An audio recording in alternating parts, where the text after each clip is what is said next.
Hello and welcome to CFO.com by the Economic Times. You're watching CFO Talk. My name is Amol Detia and my guest for this chapter is Mr. Vimal Agarwal, the CFO of Mahindra Holidays. Vimalji, glad to have you on this show. Same here. Thank you. So you have been working in the finance domain, finance and business strategy for the last 24 years, if I'm not wrong, and you have worked with leading companies like PepsiCo. You also worked with Mahindra Life Spaces and now you're part of Mahindra Holidays. To begin with, I have a very important question. It's a soft or maybe a lighter question. When we look at the Mahindra Holidays, the question or the thing that comes to our mind is the Mahindra Club or the Club Mahindra as we call it. Do you work from the office or you work from the club? I usually say that this is one company which pays you to work from various resorts, and therefore you really get paid while you are in leisure spaces like various resorts and multiple locations. So it's a win-win for me and my family. Oh, that's right. So you work from the resorts on your own, or you also take your team there and work from the resorts? That way, there won't be any attritions in your company. People will be very happy. Yeah, I'll take the second part first. So far as attrition in finance function is concerned, absolutely right. I have not seen many exits in the last 1.5 years, 2 years. And more than anything else, it actually talks about the talent culture which the company and the group has. And lower attrition is reflecting of all the investment which group and the company is making on their talent. And so far as their business resorts is concerned, they are free to work from wherever they want so far as the output is coming. So nothing to complain on that side as well. Yeah, I think that's the best part of the new age world or, the new world order as we call it. You can work from anywhere. But to begin with, Vimal, let me, start from the very much beginning actually, since you're there since last 24 years working in this particular domain. I will obviously come to Mahindra Holidays and specifically your role there in a while. But, tell us, how has the whole world of finance strategy, business administration, or maybe as CFOs changed maybe in last 2 decades? Because I see a massive change in the CFO's dashboard today. In fact, we are using AI and trying to make it far more efficient than what it was earlier. How has it changed for you? So, from my perspective, I'll probably bucketize this into 2 or 3 key aspects. First and foremost, I'll say the core. When I say core, it's basically, for example, ensuring governance, processes, compliance, ethics, ensuring hygiene of your balance sheet, etc. is something which is sort of non-negotiable. I don't think that has changed. Ways and means to ensure that you are much more efficient as you manage this core has gone significant changes. For example, now people talk about, and all CFOs must be working on it, is, for example, the whole journey towards simplifying the processes, standardizing the processes, policies, automating whatever we can. Because the fact is, the availability and probably the affordability of talent continuously is an issue. Having said that, you can't sort of compromise with your balance sheet at the cost of not having people or not following certain processes. So that's one part. The second one is probably what I call as a CFO versus a full service CFO. Fundamentally, what it means is that you can be a CFO, but if you are not involved in multiple aspects of business, then you may not be a full service CFO. And therefore, you can be a controller without having a business partner or without involving yourself into technology or future strategies. Then you may not be sort of contributing immensely so far as long-term future growth aspects of an organization is concerned. And therefore, the second part from my perspective is more, as in how much additional versus your core are you really contributing. Many years ago, we used to talk about that being a good business partner is a sure shot way to be a successful CFO. I think this has changed, evolved at a fairly furious pace. Today, you can be a good advisor, but if you are not really contributing to the long-term strategy, from setting up the strategy and various goals, to also contributing towards executing. When I say executing, it's not about rolling up your sleeves and ensuring that every project is getting delivered, but contributing in assessing various opportunities that are coming your way, and there are quite a few across companies where you are working really comes, and therefore which one are the best best bets you want to punt on, and what are the guardrails within which you will say yes or no to a particular opportunity. And having said yes, are you really following through towards this execution? And therefore, just writing a strategy may not be sufficient for a CFO. Working closely with the top management, including the CEO, MD, and ensuring that you really go about executing that strategy becomes a critical factor.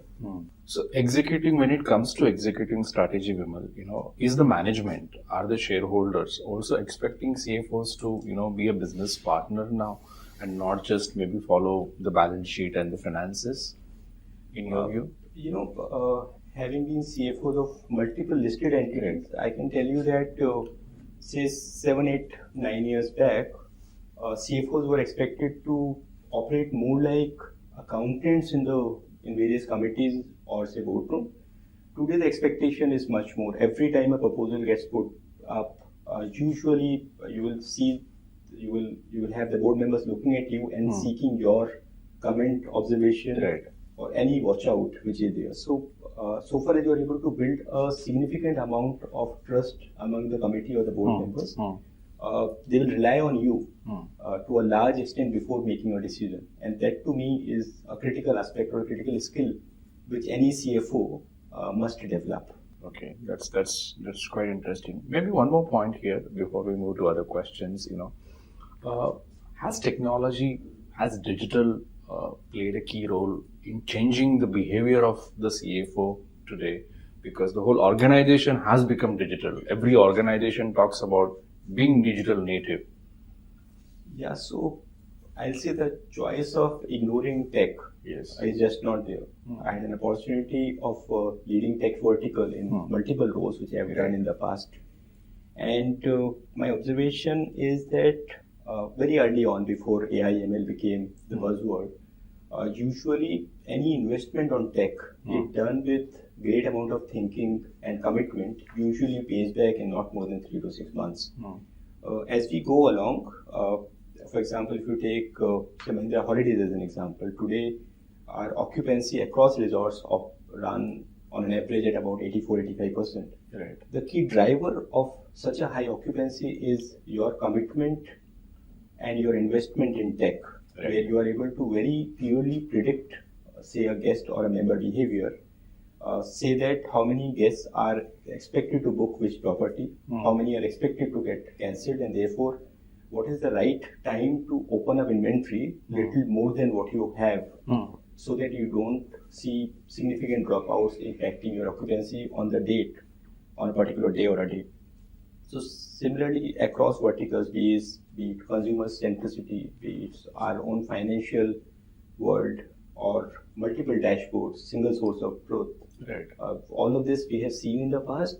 With AI coming in, it has really so much more easier to look at the data, analyze it, get into insights, and leading to multiple actions. So huge reliance, I'll say, a CFO places on today's tech and data. That is meaningful.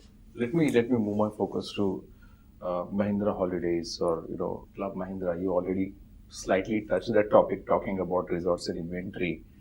So if I ask you very specifically, how many members, how many resorts, how many holidays make you profitable?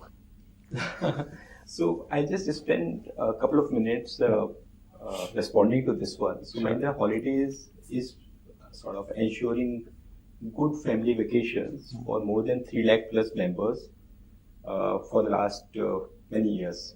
Okay, and one of the key reasons for a very positive response is, one, the brand pull, as you initially mentioned, and also the quality of resorts, the destinations, locations where the resorts are. But equally, the economic model is very powerful. It fundamentally ensures that you have very high visibility to the revenue stream and the cash flows which you are generating.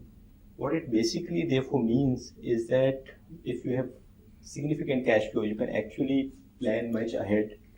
You can pick and choose destinations which may be pioneering destination, upcoming or established ones, and have your room keys or inventory really come up. For example, today we have got a little sort of shade lower than 6,000 room keys. We expect to touch 10,000 or exceed 10,000 by the time we are at 2030. So huge amount of investments going there to ensure that members or guests are able to get to the resorts on the dates of their liking or preference. Yeah. So tell us which are the metrics you follow and how do you actually view your business in and around that? Because people will also try to book their vacations well in advance, at least a quarter. So how do you actually plan that? You take a key from the hotel already with you. You have a partnership with hotel where they give you maybe what you can say inventories already with you, and then you share it with your clients. How do you actually balance this, and what metrics do you follow? So multiple things at play, and the model had got streamlined because it's running for the last many years. Fundamentally, we have say 2 or 3 key sources so far as room keys are concerned. We have got a significant number of greenfield resorts spread across India. We have long-term agreements where somebody else would have built for you what we call as say dry leases or build to suit, which we operate. Then from international point of view, we have got long-term tie-ups with good properties across countries, for example, say Dubai, Thailand, Malaysia, Vietnam, Sri Lanka, Srinagar, Singapore, etc. Right. And the idea is to ensure that we should be able to give multiple choices to all our guests or members. And that's how it progresses. We have been able to maintain a very healthy ratio of how many members do we have, how many rooms do we make available. At the same time, whenever we open up bookings, we have a decent idea how many members are expected to holiday, and therefore we ensure that we give good amount of opportunities.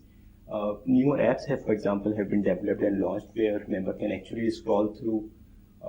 We do have AI-based propensity to book kind of metric within the app where we know which resorts will be in high demand, and if those resorts are not available, what are the best available resorts from the consumer or say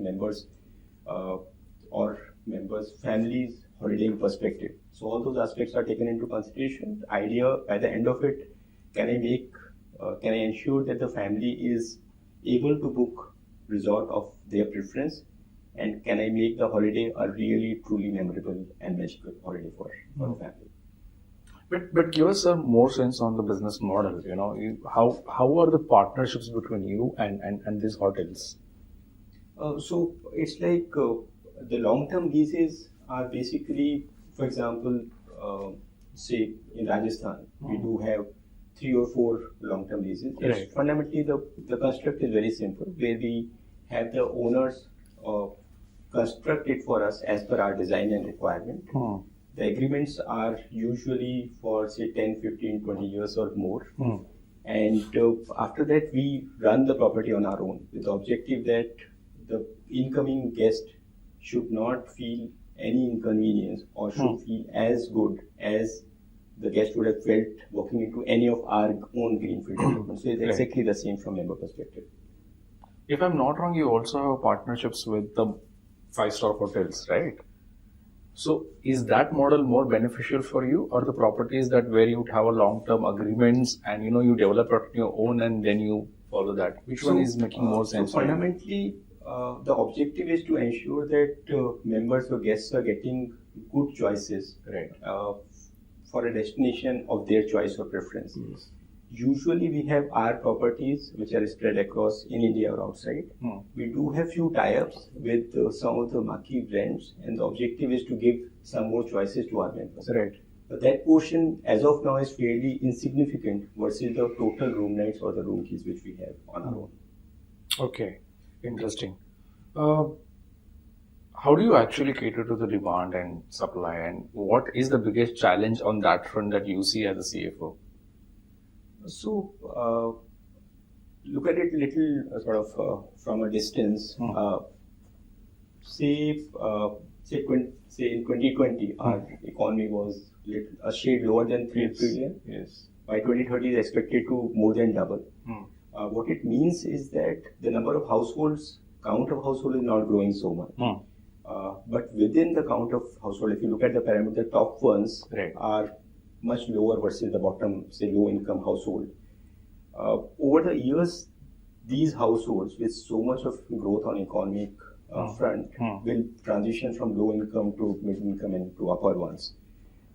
And that's where the whole opportunity lies for Mahindra Group and the hospitality sector in general. What it means is that today, for example, branded hospitality chains or the room keys are not even say 60,000.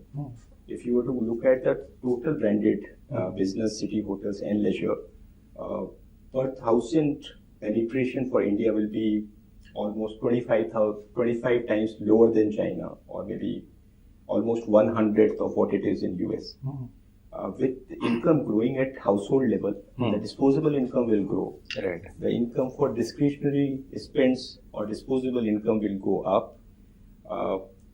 In turn, hospitality is one of the sector which is definitely going to gain. And that's where Mahindra Holidays comes into play. We intend to, as I said, almost double our room keys. We want to have our presence wherever it matters, wherever a traveler or a tourist or a guest or a member wants to travel. And to that extent, we should see a significant amount of uptick in the next 4-5 years so far as Mahindra Holidays is concerned. Can you maybe explain more on whether the demand is specifically branded luxury hotels is more now, or maybe slightly lower than that? And how much is the demand? If you could again, maybe repeat the numbers for the sake of reference. So for example, the branded luxury, roughly we will have about 50,000 room keys today.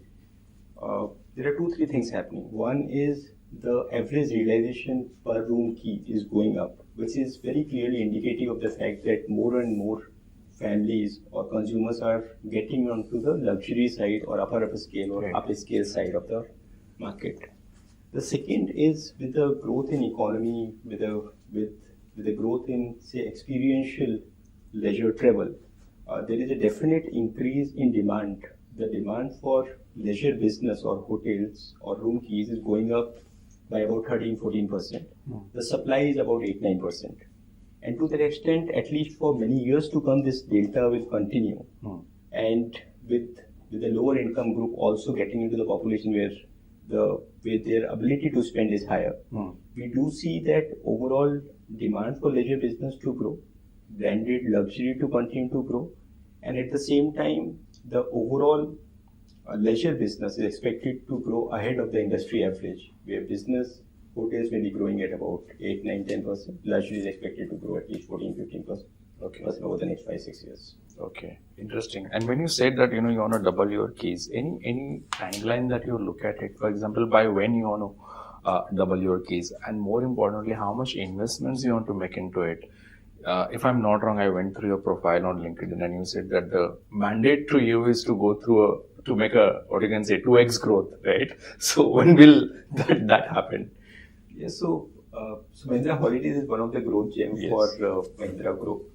And quite frankly, we are in an industry where we can grow disproportionately. In fact, from the group, the mandate is to grow at a fairly aggressive pace. We believe that the opportunities we have and the brand which we have, we must be able to achieve our 10,000 room keys number. We said 2x last year, and as of now, absolutely on track to achieve that 10,000 room keys. And I do feel that we should be able to exceed that number. Okay, and how much investments are you going to make for that?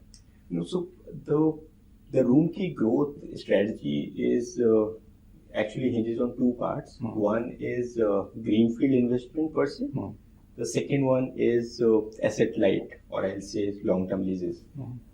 Right now, we have significant treasury which we already have, and at the same time, we are making greenfield investment, land acquisition, or getting the designs ready, execution, etc. That machinery is working very well for us.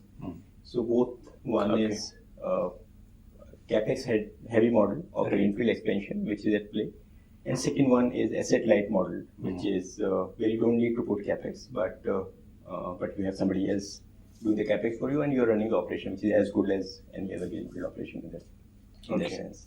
Okay. Since you mentioned about this, in which I wanted to ask about greenfield, obviously this particular segment of the holidays, resorts, and specifically vacations, the consumption, it's a positive story factor. But what is the major pain point that you see now? Because there is a rally towards ESG. People are looking for impact. People are looking for sustainability, right? So when you mention about greenfield, are you facing any challenges? How do you handle this particular aspect? Do you ensure that every hotel, every resort that you go through, or maybe you onboard, is compliance with those greenfield norms, follows ESG strategy or something like that?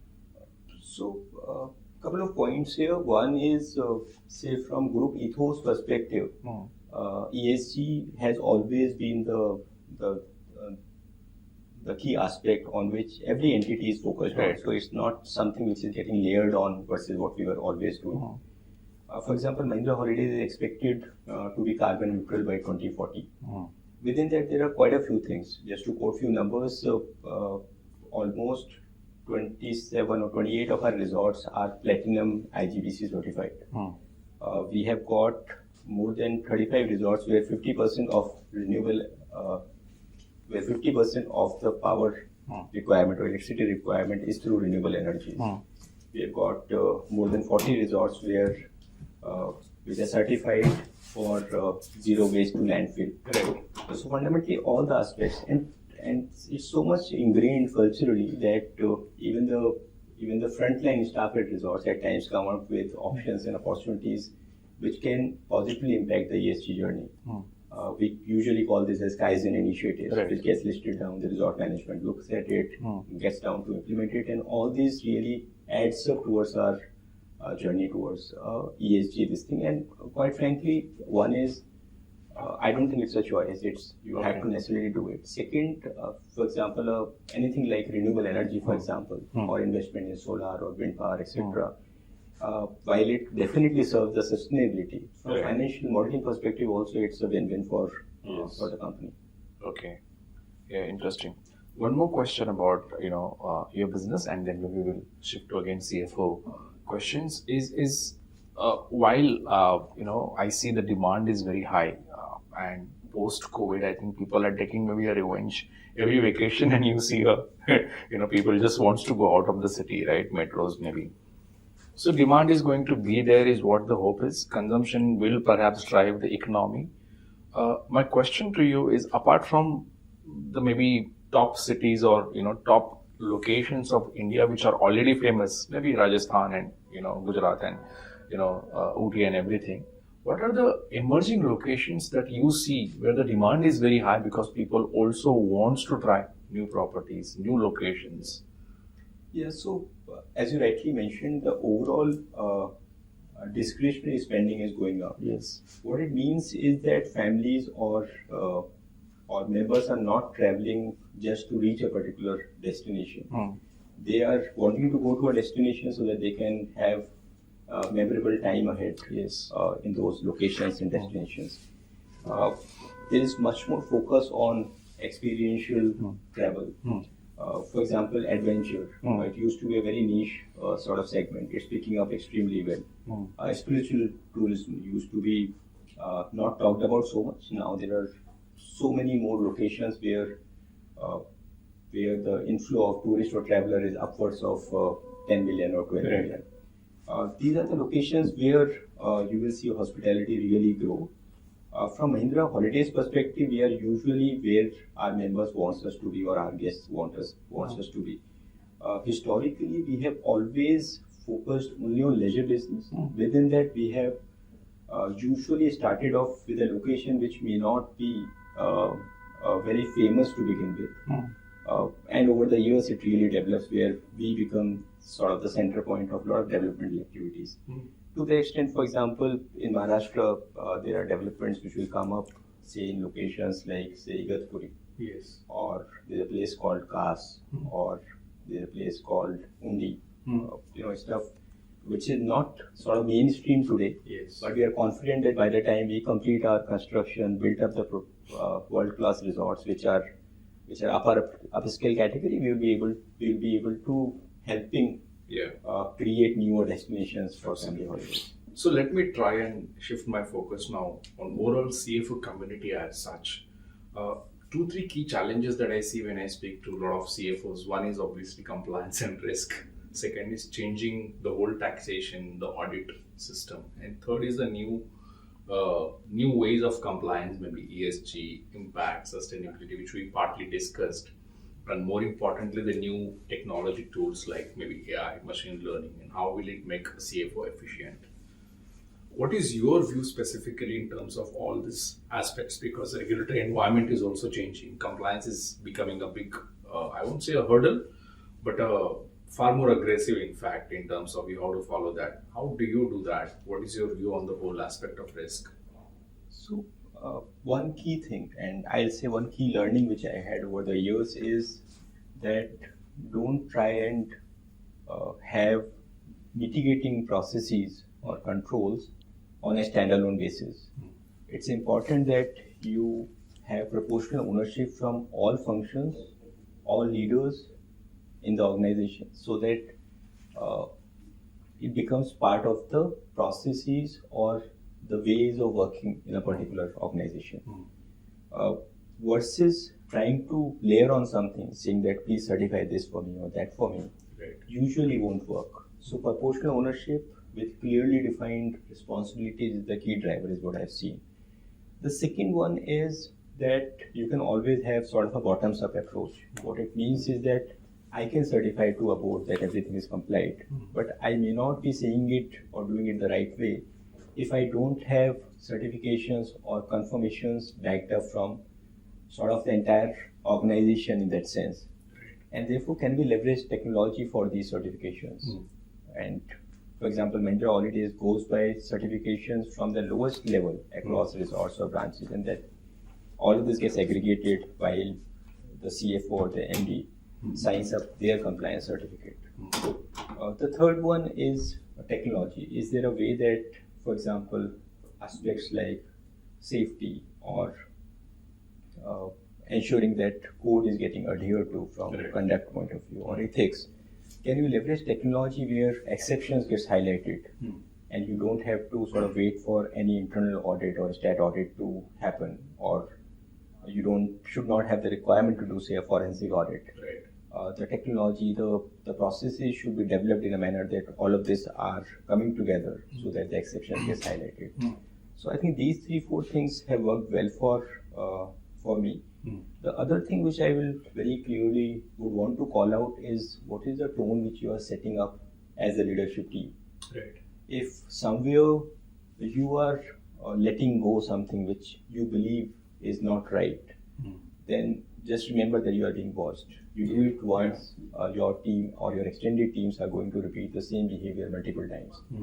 And therefore, from Mahindra Group point of view, it's very clear that the ethics or code or any such issue, there is no compromise at all. The integrity has to be sort of 100%. And those clear communications in the tone really helps while you navigate these challenges or risks. Okay.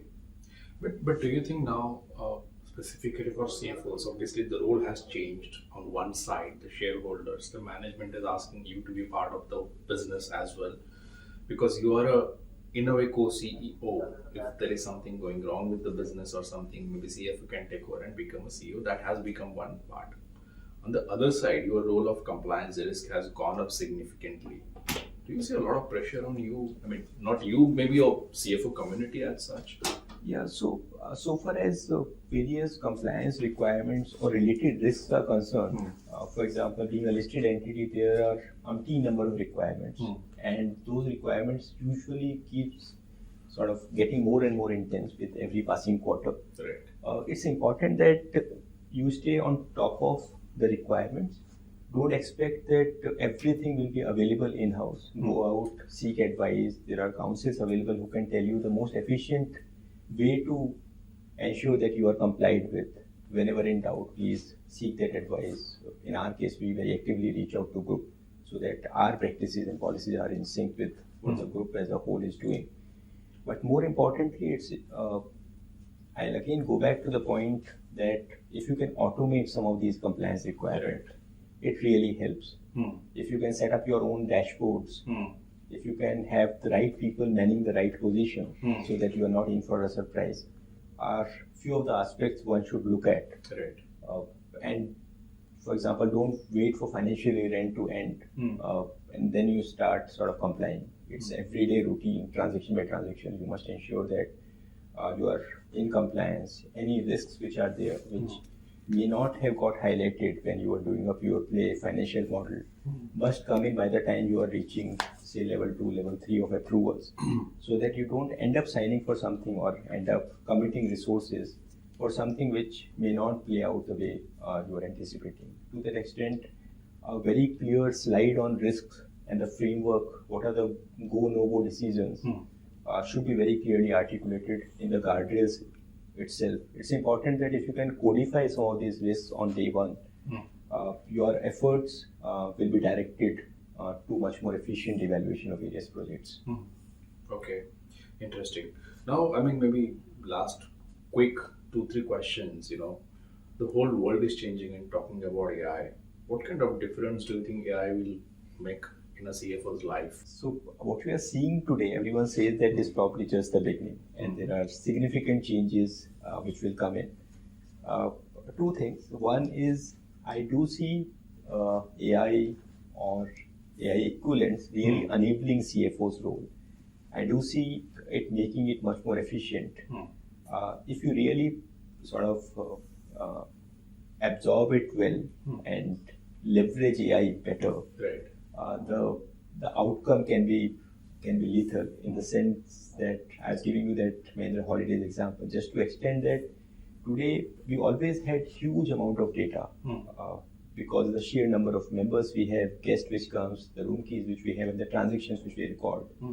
We can leverage that data to clearly tell us what is the propensity to, for example, order a particular dish by a particular consumer or a set of consumers. Will we get our monies? What is the propensity to collect? And therefore, what are the interventions you can bring in so that your collections or receivables are in control? There is just no end. Accounting-wise, for example, there are so many models available where the most complicated accounting can be simplified, can be done in a matter of hours and not days or weeks. Similarly, the whole analytics, which used to take so much more time, with data lakes coming in with, if you're able to write the right prompts or ask the right queries, the outcomes are almost sort of shocking to begin with. And as you absorb those, ask the right question, raise the right issues, I think it really enables the business to take the right decision, and the whole equation becomes much more efficient. What's your favorite prompt, or what is the prompt that you use quite often? Good question. I'll respond to you after the interaction. But so far as our own financial this thing is concerned, there are times when we would have. By the way, Mahindra has got its own sort of AI equivalent, where the data can be sort of uploaded. You can ask the questions. So, for example, say consumer complaints. You can actually upload the data, the themes, images.